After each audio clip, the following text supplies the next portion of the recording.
Hello from the USF Newsroom. I am Campbell.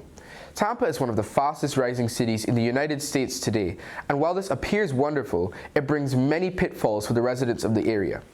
Tampa is now facing rising rent prices due to inflation and gentrification, and many seem to be squeezed by this new financial pressure. According to roofstock.com, average Tampa rents have seen an increase of 30%, the largest in the country. The COVID-19 pandemic had a major impact on the economy in the United States, and many people moved to the state of Florida for a better cost of living and tax incentives. However, in a short space of time, this reality has almost reversed, as now the cost of living in Tampa is one of the highest in the nation.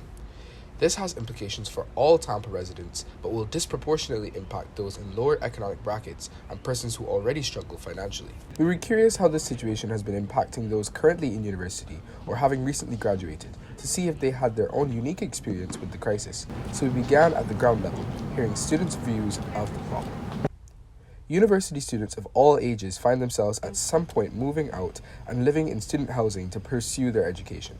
Lauren Bailey has been at USF since 2018 and has lived in two different complexes, one for 3 years and the other for 1. She says that the price difference from the first to the second has been so vast, and she does not understand how the market could become so expensive in such a short space of time. For the last 3 years, I was living in Sunridge. My rent was $490 a month. And then I moved here for the last year, and it's been about $1,000 more, which is ridiculous. She believes that the price at her first apartment was indicative of the living conditions available. Yeah, I don't know anybody who's had rent as cheap as I had it for the last 3 years, but granted that came with a lot of cons in terms of like the actual structure of the house that I was in. And even though this is better, it's still definitely not worth the price. Malcolm, a student at the University of Tampa, also said that the rising price has been difficult and that it is even more expensive in downtown Tampa. His rent has increased twice in the last 2 years at his house and is still cheaper than the on-campus or apartment options. It's like increased from 700 to 750, and then this coming year it's gonna increase to like 950. So in like 2 years it's like over 40%. The situation for college students is complex because in addition to the increased prices of housing near to campuses, they still have to find the funds for school and living expenses in the post-pandemic timeframe. It is also important to note how this crisis has been impacting the recently graduated students of the Tampa Bay area. Malik Watkins, a St. Leo University graduate who recently moved to the Hillsborough area, speaks on his experiences with the cost rise. I live in a 2-bedroom apartment, so I'm basically paying like $2,000 for the rent for the entire thing, and that's like Miami prices right here. Whereas in the Dade area where St. Leo is, it would be like a two bedroom would be like $1,400 to $1,600, depending on how much bathrooms are for a 3-bedroom. You know what I'm saying? He says that it puts pressure on recent graduates due to their income options, as most of them are just beginning their careers. Once you're a recent graduate, most positions that you get in your career are going to be like entry level. And entry-level careers don't really give you an opportunity to live,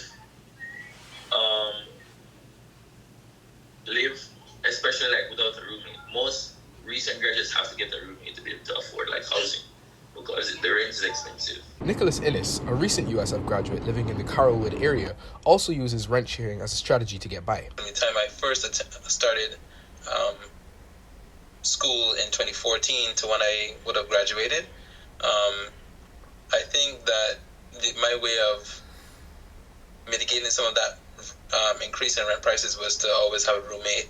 So to this point, I always have roommates through my whole time here, just to try to reduce some of that financial burden upon myself. Nicholas, who was an international student in his time at USF, raised the point that there are even more impacts on those who migrate here for educational purposes, as they incur extra costs and have less support networks than Florida natives. To gain further perspective on this impact, we spoke with Laurie Nelson, an international student from Jamaica who currently lives in the dorms at the USF Tampa campus. She says that the situation is indeed strenuous coming from a different country and requires her to be extra thoughtful with money. She has decided to move off campus for the next academic semester because the cost of dorm living is too much to bear. This price difference is definitely because on campus I'm living in a traditional dorm, which is more expensive than living in a 3x3 off campus. So I get my own bathroom if I live off campus. Regardless of origins, this price rise has put a dampener on everyone in the Tampa Bay area, especially university students. One would hope that this housing crisis is only a temporary evil and that there is light at the end of the tunnel. But in a rapidly inflating economy and with more and more incentive for Tampa to rise as fast as it is difficult to predict when a solution may arise. In Tampa, this is Ocean Campbell with the USF Newsroom.